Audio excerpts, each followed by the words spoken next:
Las 7 trompetas y la caída del Imperio Romano. Hemos visto hasta aquí el cumplimiento profético de las 6 trompetas registradas en el Apocalipsis. Nos hace falta mirar la séptima. La primera trompeta abarcó el periodo del año 395 al 419, cuando los visigodos, dirigidos por Alarico, invadieron a Roma y a semejanza de granizo vinieron de las tierras frías a saquear el imperio. La segunda trompeta sonó desde el año 428 al 468, en el lapso de tiempo en que los vándalos, dirigidos por Gensérico a semejanza de una gran montaña, conquistaron las costas y mares en el Imperio Romano. La tercera trompeta trajo amargas consecuencias que se sintieron en el Imperio Romano desde el 451 al 453, cuando Atila atacó las zonas cercanas a los ríos de Roma. La cuarta trompeta sonó desde el año 476 hasta el 479, cuando Odoacro opacó el resplandor del sol romano, y el senado y el consulado fueron luego abolidos. La quinta trompeta suena desde el 627, cuando la estrella Corroe II cae, y el primer ay comienza desde el 22 de julio de 1299 hasta el 27 de julio de 1449. En este periodo, los ejércitos de Mahoma atormentaron a Constantinopla, la capital del Imperio Romano de Oriente. La sexta trompeta comienza desde donde termina la quinta y el primer ay, dando inicio al segundo ay, y ocupa el tiempo de 391 años, desde 1449 hasta el 11 de agosto de 1840.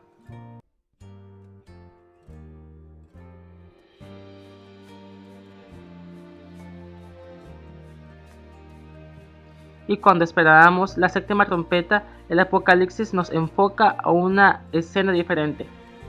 Leamos el texto profético. Apocalipsis capítulo 10 versículo 1 dice: Y vi otro ángel descender del cielo, envuelto en una nube, con el arco iris sobre su cabeza, y su rostro era como el sol, y sus pies como columnas de fuego.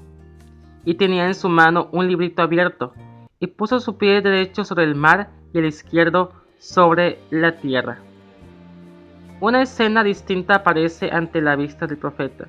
Un ángel que no es de entre los 7 de las trompetas aparece lleno de gloria, resplandeciente, envuelto en una nube, sosteniendo un librito.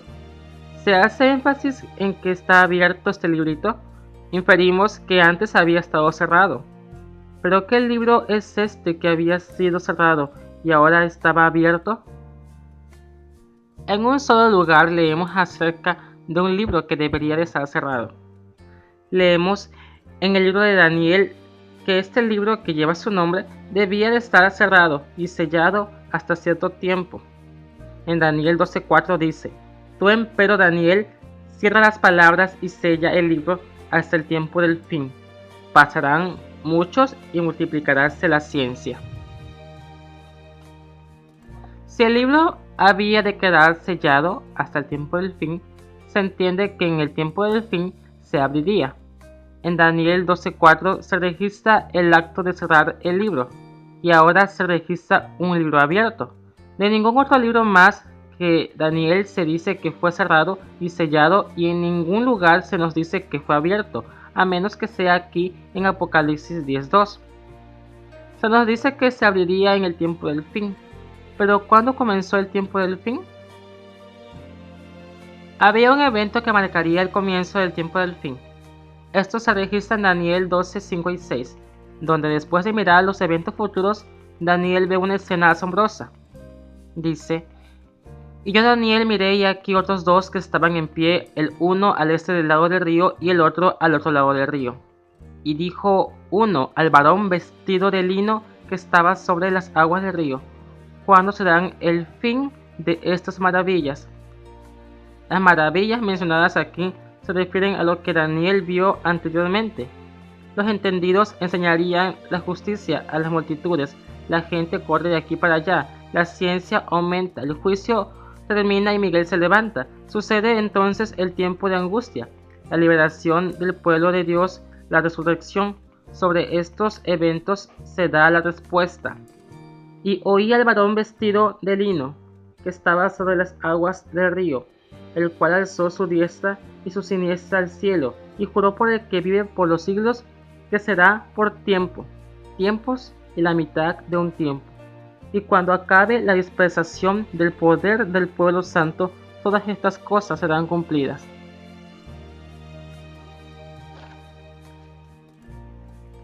Este varón vestido de lino que está sobre el río dice que el tiempo definido es tiempo, tiempos y la mitad de un tiempo. Este tiempo, tiempos y la mitad de un tiempo son los 1260 días, años, en que el pueblo santo estuvo bajo persecución por el poder del papado. Es por eso que su poder estaba disperso. Al acabar este periodo, todas las maravillas vistas por Daniel serían cumplidas, o sea, acabaría el tiempo profético y comenzaría el tiempo del fin. Los 1260 años comenzaron en el 538 después de Cristo, cuando la soberbia papal comenzó en Europa. De ahí la persecución de los santos dispersó el poder del pueblo santo. La Inquisición medieval quebrantó a los santos del Altísimo, pero en el año 1798 el general Berthier llevó cautivo al Papa, el cual murió en el exilio, y así el poder papal fue herido y la persecución acabaría por completo. Entonces, desde el año 1798 comenzó el tiempo del fin. Según las profecías de Daniel, desde el inicio del tiempo del fin, mucha gente correría de aquí para allá y la ciencia aumentaría. Y así fue, pues el mensaje recorrió lugares y la ciencia en el conocimiento profético aumentó y se le quitó el sello al libro de Daniel. Elena White escribió acerca de este tiempo. Ella dice: el hombre de pecado, que también es llamado misterio de iniquidad, hijo de perdición, y el inicuo, representa al papado, el cual, como está predicho en las profecías, conservaría su supremacía durante 1260 años. Este periodo terminó en 1798. Los 1260 días o años terminaron en 1798. Los 1260 años del dominio temporal del Papa comenzaron en el año 538 después de Jesucristo y debían terminar en 1798. En dicha fecha entró en Roma un ejército francés que tomó preso al Papa, el cual murió en el destierro. A pesar de haberse elegido un nuevo Papa al poco tiempo, la jerarquía pontificia no volvió a alcanzar el esplendor y el poderío que antes tuviera. Pero desde 1798, el libro de Daniel ha sido desellado, la ciencia de las profecías ha aumentado y muchos han proclamado el solemne mensaje del juicio cercano. Todos estos textos o citas las encontramos en el libro Conflicto de los Siglos. Según lo que hemos visto, el librito que el ángel sostiene en su mano es el libro de Daniel, que desde 1798 comenzaría a ser comprendido, es decir, abierto. Ya en 1838, Josías Lich y otros revelaban verdades proféticas. Y de 1840 hacia 1844, la profecía de los 2300 días de Daniel 8:14 fue abierta al mundo protestante, principalmente en los Estados Unidos de Norteamérica, y se extendería el mensaje de que los tiempos proféticos apuntaban al retorno de Cristo a la tierra al fin de esos 2300 días, que eran 2300 años literales y que terminarían en 1843, aunque se comprobó después que sería el 22 de octubre de 1844, cuando la profecía parecía mostrar el evento de la segunda venida de Cristo. El texto dice que el ángel pone su pie derecho sobre el mar y el izquierdo sobre la tierra, y clamó a gran voz. Esto se refiere sin duda al movimiento milerista, el cual se extendió por toda la tierra y mar, llevando a gran voz la noticia de la purificación de la tierra por el fuego en la segunda venida del Salvador. El espíritu de profecía dice algo acerca de esto. La posición del ángel, un pie sobre el mar, el otro sobre la tierra, significa la extensión de la proclamación del mensaje. Cruzará los anchos océanos y será proclamado en otros países en todo el mundo. La comprensión de la verdad, la alegre recepción del mensaje están representados por el acto de devorar el librito. La verdad en cuanto al advenimiento de nuestro Señor es un precioso mensaje para nuestras almas. El movimiento adventista de 1840 a 1844 fue una manifestación gloriosa del poder divino. El mensaje del primer ángel fue llevado a todas las estaciones misioneras de la tierra, y en algunos países se distinguió por el mayor interés religioso que se haya visto en país cualquiera desde el tiempo de la Reforma del siglo XVI.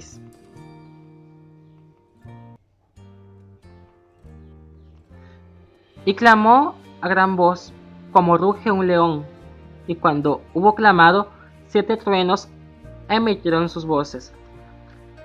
Cuando los 7 truenos emitieron sus voces, yo iba a escribir, pero oí una voz del cielo que decía: sella las cosas que los 7 truenos han dicho, y no las escribas. Después de que los 7 truenos emitieron sus voces, se le ordena a Juan como a Daniel con respecto al librito: sella las cosas que los 7 truenos han dicho. Estas cosas se refieren a sucesos futuros que serán revelados a su debido tiempo. Daniel recibirá su heredad al fin de los días. Juan ve el librito al cual le han quitado los sellos. De esto se deduce que las profecías de Daniel tienen su aplicación en la proclamación al mundo de los mensajes del primero, del segundo y del tercer ángel. La apertura del librito era el mensaje en relación con el tiempo. La luz especial que se le dio a Juan, expresada en los 7 truenos, era un bosquejo de sucesos que debían ocurrir bajo los mensajes de los ángeles primero y segundo. No era lo mejor para la gente conocer esos eventos, porque su fe debe necesariamente ser probada. El plan de Dios era que se proclamaran verdades más maravillosas y avanzadas. Los mensajes de los ángeles primero y segundo debían ser proclamados, pero no había de revelarse mayor luz antes que esos mensajes hubiesen hecho su obra específica.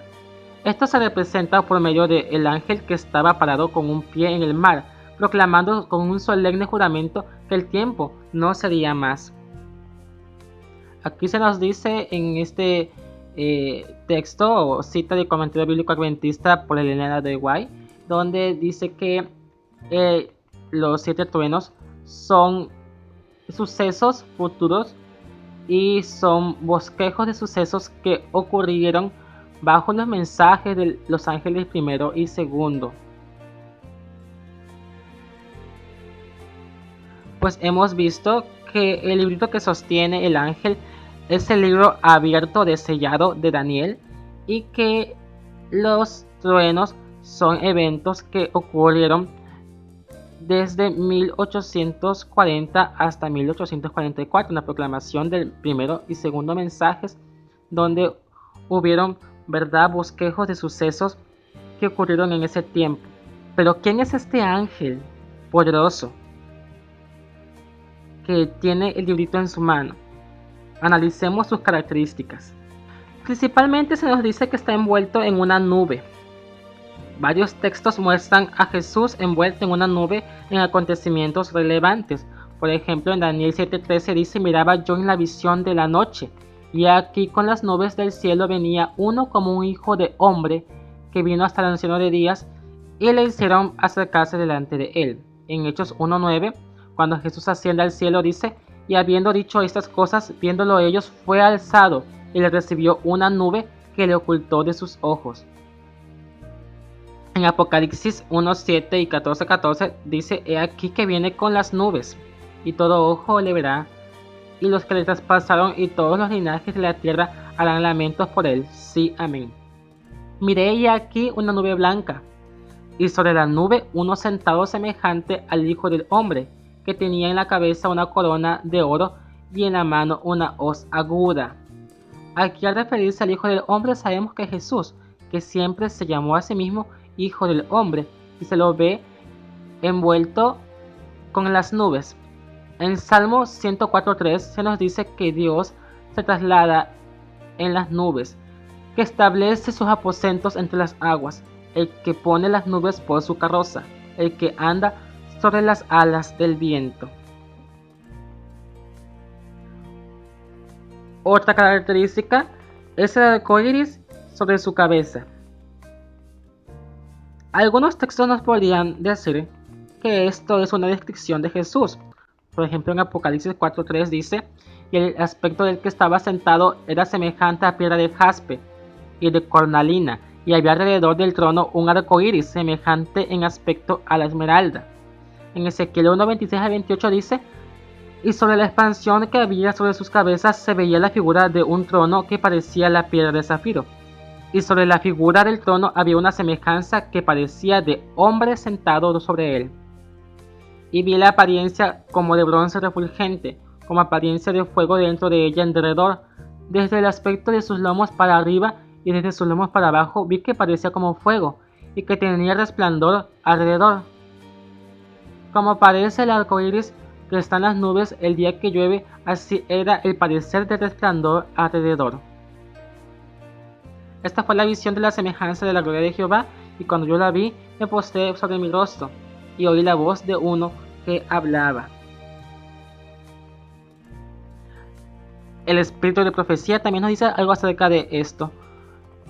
Aquel que se ha desempeñado como nuestro intercesor, es decir, Cristo, que oye todas las oraciones y confesiones de arrepentimiento, que está representado con un arco iris rodeando su cabeza, símbolo de gracia y de amor, pronto terminará su obra en el santuario celestial.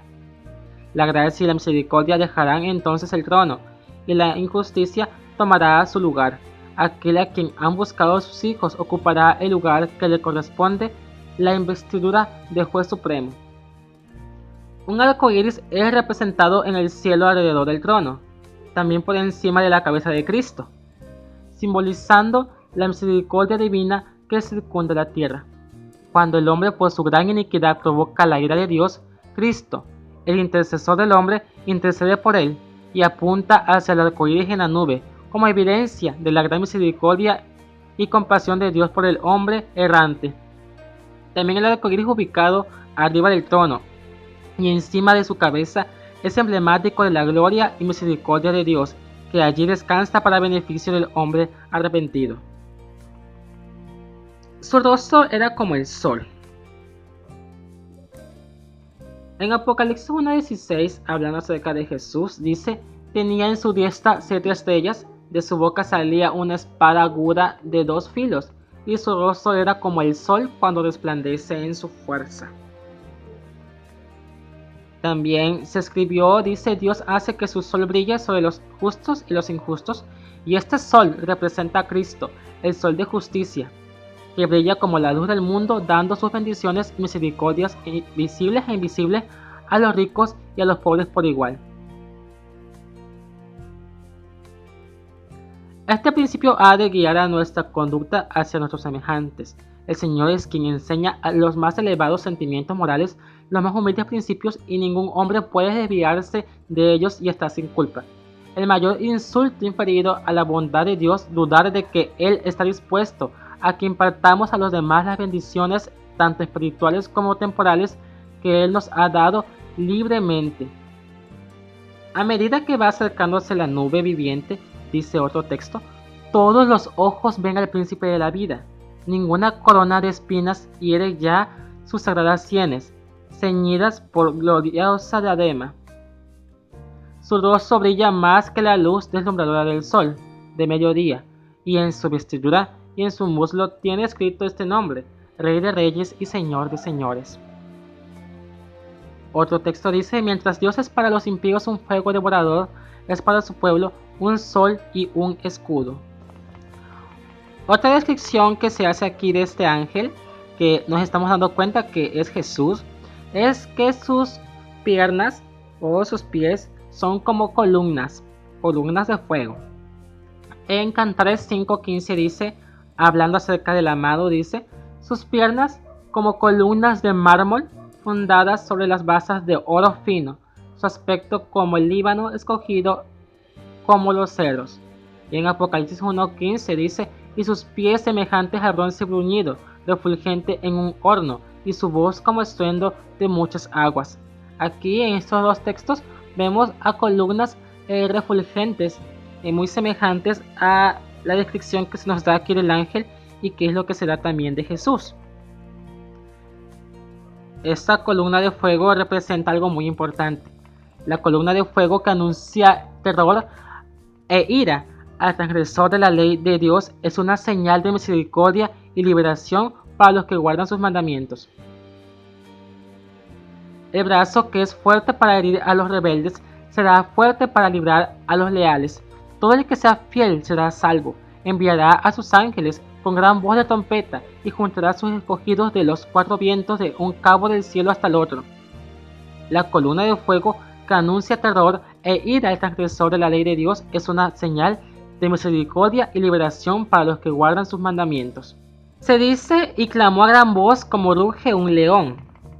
Sabemos que a través de la Biblia se nos dice que Jesús es el león de la tribu de Judá. Este texto, esta cita dice, fue el león de la tribu de Judá quien quitó el sello del libro y le dio a Juan la revelación de lo que sucedería en estos últimos días. Daniel cumplió su misión de dar su testimonio, el cual fue sellado hasta el tiempo del fin, cuando el mensaje del primer ángel debía ser proclamado a nuestro mundo. Estos asuntos son de infinita importancia en estos últimos días, pero aunque muchos serán limpios, emblanquecidos y purificados, los impíos obrarán impíamente y ninguno de los impíos entenderá. ¿Cuán cierto es esto? El pecado es la transgresión de la ley de Dios, y los que no acepten la luz con respecto a la ley de Dios no comprenderán la proclamación de los mensajes del primero, segundo y tercer ángeles. Al libro de Daniel se le quita el sello en la revelación que se le hace a Juan, lo cual nos permite avanzar hasta las últimas escenas de la historia de este mundo. Según estas descripciones y estos textos, ese ángel que aparece en Apocalipsis 10 representa a Cristo. Este ser es semejante y se entiende es el mismo varón vestido de lino que habló en la visión dada a Daniel, el que le mostró y juró por el que vive por los siglos que sería por tiempos y la mitad de un tiempo. Ahora está jurando un nuevo juramento, y este juramento es que el tiempo no sería más. Esto lo dice versículos 5 y 6, dice: y el ángel que vi en pie sobre el mar y sobre la tierra levantó su mano al cielo y juró por el que vive por los siglos de los siglos, que creó el cielo y las cosas que están en él, y la tierra y las cosas que están en ella, y el mar y las cosas que están en él, que el tiempo no sería más. O que el tiempo no será más. Este ser que es Jesús anuncia el fin de los tiempos. Pero ¿qué tiempo no sería más? El tiempo profético. Recordemos que tiene en su mano un libro profético de las profecías de Daniel. En especial, entendemos que es el fin de los 2300 días. El mensaje de Apocalipsis 14 que proclama que la hora del juicio ha llegado es dado en el tiempo del fin, y al ángel del Apocalipsis 10 se lo representa como con un pie en el mar y el otro sobre la tierra, para demostrar que el mensaje se llevará a países distantes, se cruzará el océano y las islas del mar escucharán la proclamación del último mensaje de amonestación dado a nuestro mundo. Y el ángel que vi en pie sobre el mar y sobre la tierra levantó su mano al cielo y juró por el que vive por los siglos de los siglos, que creó los cielos y las cosas que están en él, y la tierra y las cosas que están en ella, y el mar y las cosas que están en él, que el tiempo no sería más. Este mensaje anuncia el fin de los periodos proféticos. El chasco de los que esperaban ver al Señor en 1844 fue muy amargo para los que habían aguardado tan ardientemente su aparición. Dios permitió que ocurriese este chasco y que los corazones se manifestaran. Aquí dice que este mensaje anuncia el fin de los periodos proféticos. Es decir, que las profecías que contienen periodos proféticos terminan aquí en el anuncio de este ángel. Sabemos que hasta 1844 muchas profecías se han cumplido. han terminado los periodos proféticos, en especial el de las 2300 tardes y mañanas. Otra cita dice: el libro que fue sellado no fue el del Apocalipsis, sino solamente la porción de la profecía de Daniel que se refería a los últimos días. La escritura dice: pero tú, Daniel, cierra las palabras y sella el libro hasta el tiempo del fin. Muchos correrán de aquí para allá y la ciencia aumentará.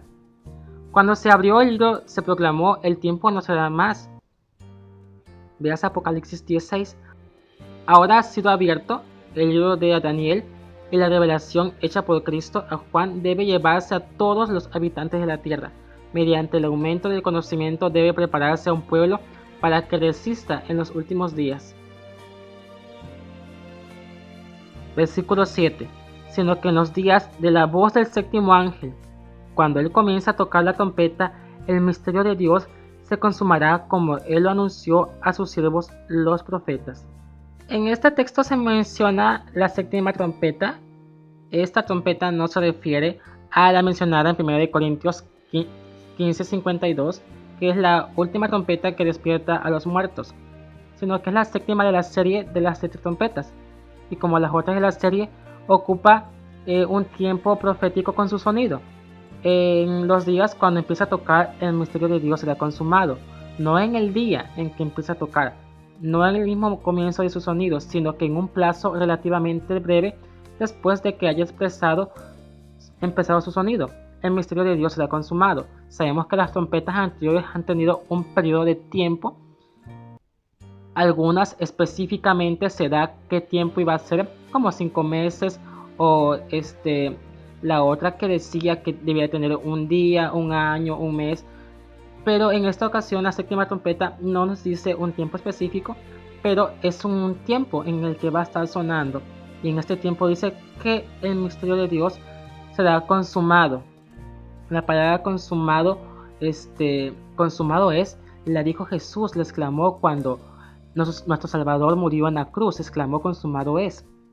Entonces, cuando se consume el misterio de Dios, ¿verdad? En Apocalipsis 16:17 se menciona una voz que proclama: la sentencia hecho es. Quiere decir que en este tiempo, en el tiempo de la séptima trompeta, se va a terminar el misterio de Dios. Hecho es, acaba el tiempo de gracia. En este tiempo, cuando leemos que ha de quedar consumado el misterio de Dios, preguntamos qué es ese misterio y en qué consiste su consumación. El misterio de Dios, bueno, en Efesios 1:9 dice: descubriéndonos el misterio de su voluntad, según su beneplácito que se ha propuesto en sí mismo, de reunir todas las cosas en Cristo, en la dispensación del cumplimiento de los tiempos, así las que están en los cielos como las que están en la tierra. Aquí el propósito de Dios tiene de reunir todas las cosas en Cristo es llamado el misterio de su voluntad. Esto se realiza por el Evangelio, porque miren, en Efesios 6:19 dice: y por mí, para que se me haga dada palabra en el abrir de mi boca con confianza, para hacer notorio el misterio del Evangelio. Y en Colosenses 4:3 dice: orando también al mismo tiempo por nosotros, para que el Señor nos abra puerta para la palabra, a fin de dar a conocer el misterio de Cristo, por el cual también estoy preso. Aquí el Evangelio es llamado misterio, y en Colosenses 4:3 se lo llama el misterio de Cristo. Por ejemplo, en Efesios 3 y el 6 dice: a saber que por revelación me fue declarado el misterio, como antes escrito en breve, que los gentiles sean juntamente herederos e incorporados y consortes de su promesa en Cristo por el Evangelio. Aquí se nos evidencia que el misterio es el Evangelio de Cristo. En este pasaje, Pablo nos dice claramente que lo que recibió por revelación era el Evangelio.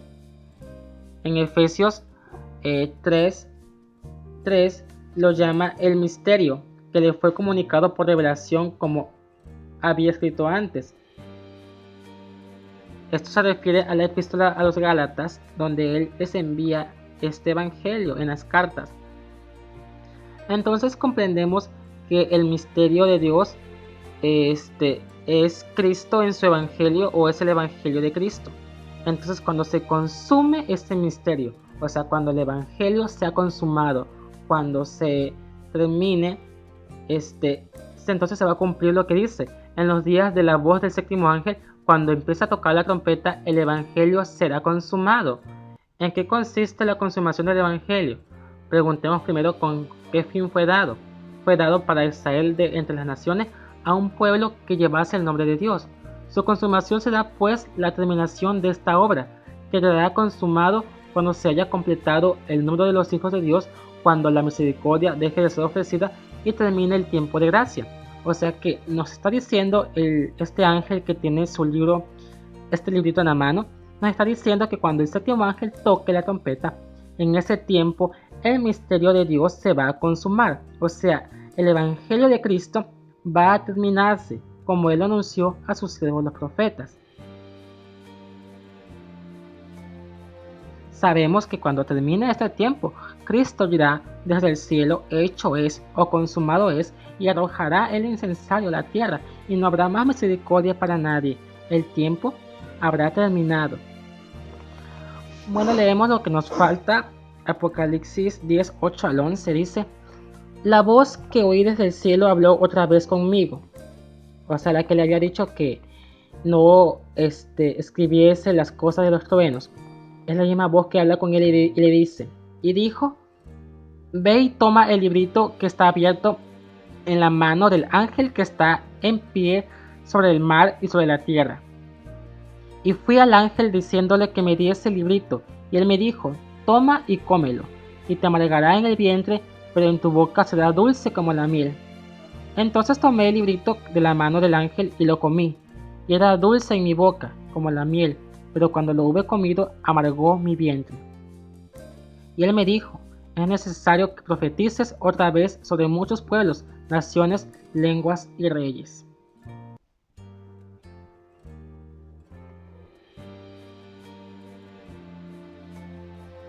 Este evento en el que Juan devora el libro que es dulce pero amargo en su vientre, entendemos claramente que es el gran chasco.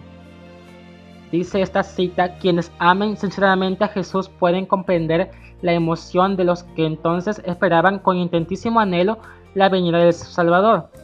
Estaba cerca el día en que se lo aguardaba. Poco faltaba para que llegase el momento en que esperábamos ir a su encuentro. Con solemne calma nos aproximábamos a la hora señalada. Los verdaderos creyentes permanecían en apacible comunión con Dios, símbolo de la paz que esperaban disfrutar en la hermosa vida venidera. Nadie de cuantos experimentaron esta esperanzada confianza podrá olvidar jamás aquellas dulces horas de espera. Jesús y toda la hueste celestial miraba con simpatía y amor a quienes con dulce expectación habían anhelado ver a quien amaban. Los ángeles cernían sobre ellos y los sostenían en la hora de su prueba. Los ángeles se cernían sobre ellos y los sostenían en la hora de su prueba. Los que habían rechazado el mensaje permanecieron en tinieblas, y la ira de Dios se encendió contra ellos por no haber recibido la luz que les había enviado desde el cielo. El expectante pueblo de Dios se acercaba a la hora en que ansiosamente esperaban que su gozo quedase completo con el advenimiento del Salvador. Pero tampoco esta vez vino Jesús cuando se lo esperaba. Amarguísimo desengaño sobrecogió a la pequeña Grey, que había tenido una fe tan firme y esperanzas tan altas.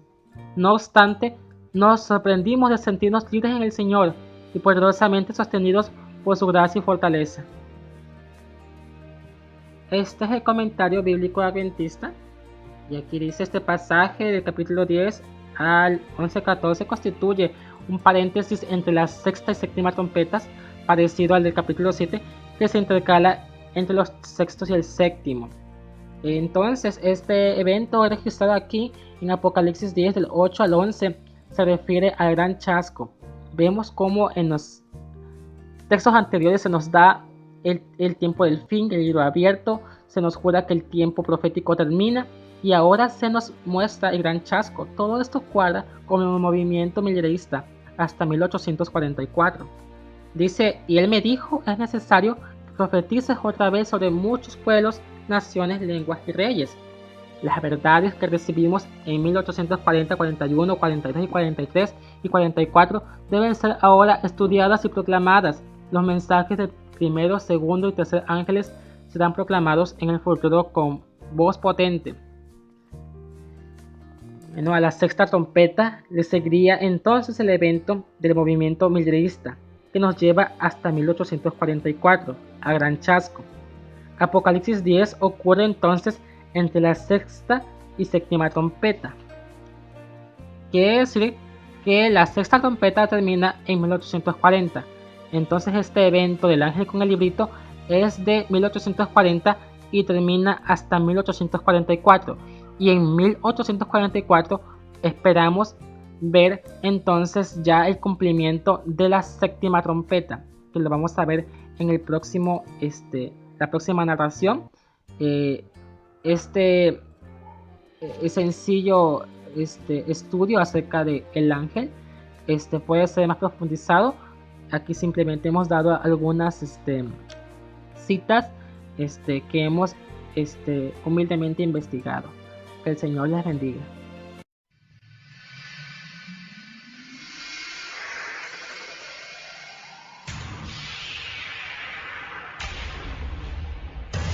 Este fue un mensaje de Proclamando su Venida.